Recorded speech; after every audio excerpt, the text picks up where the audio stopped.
सारे आड़े आ रहा था, लिहाजा राजा करने में दिखाई दे रहे थे और की जांच के बाद यह मुकाबला अब हो गया।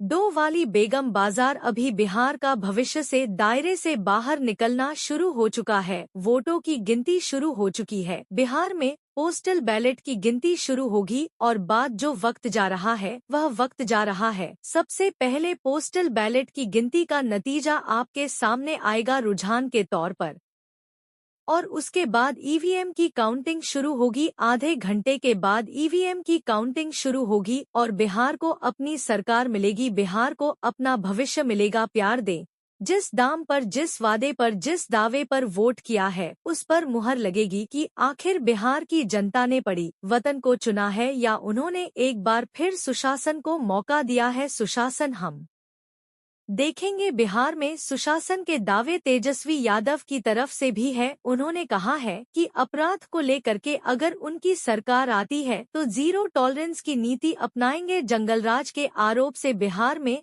आरजेडी बच नहीं सकती, लेकिन उसके बावजूद भी उन्होंने कहा है कि आम अपराध को लेकर जीरो टॉलरेंस की नीति अपनाएंगे। सोना, बहुत बड़े बड़े दावे किए गए इस बार महागठबंधन की तरफ ने के चुनाव जो है और वादों और दावों का ही वक्त होता है आपके, इसके बाद और के दामों पर जनता भरोसा करती है, यह जानने का समय है। लेकिन जल्द ही ध्यान देने की टीमें था।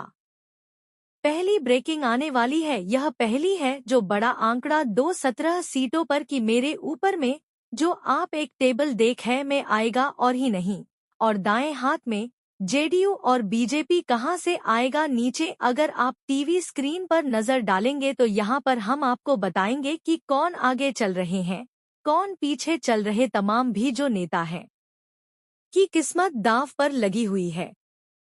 मुख्यमंत्री का चेहरा घोषित कर दिया गया महागठबंधन की तरह से, लेकिन क्या नीतीश ने जो है वह टेनेसी एक बार फिर भारी पड़ेगा या एंटी इनकम्बेंसी के जानते हैं बार नीतीश कुमार को जो है वो थोड़ा सा नुकसान भी हो सकता है। तो पोस्ट के जरिए यह गिनती सबसे पहले शुरू हो गया, लेकिन आप टीवी स्क्रीन पर मतदाता यह मेरे चारों तरफ आप देखेंगे। अगर आप ऊपर देखेंगे तो यहाँ पर 243 सीटों का आंकड़ा है, वह सबसे पहले यहाँ पर जल्दी जल्दी बदलना शुरू हो जाएगी आरजेडी और जेडीयू का। अगर आप मेरे दोनों साइड में दे कि यहाँ पर ऑर्गेनिक कितने सीटों पर बढ़त बना रही है वह हम आपको बताएंगे। जेडीयू के सीटों पर बढ़त बना रही है, बीजेपी कितना का आंकड़ा क्या रहा है वह नीचे की अगर आप देखेंगे तो उसमें सीटों का आंकड़ा यानी सहायता से कौन आगे चल रहे। पटना, तो पटना की 14 सीटें, उपवाक्य सीट पर कौन बाजी मारता हुआ नजर आ रहा है कि उसके मुंह में लड्डू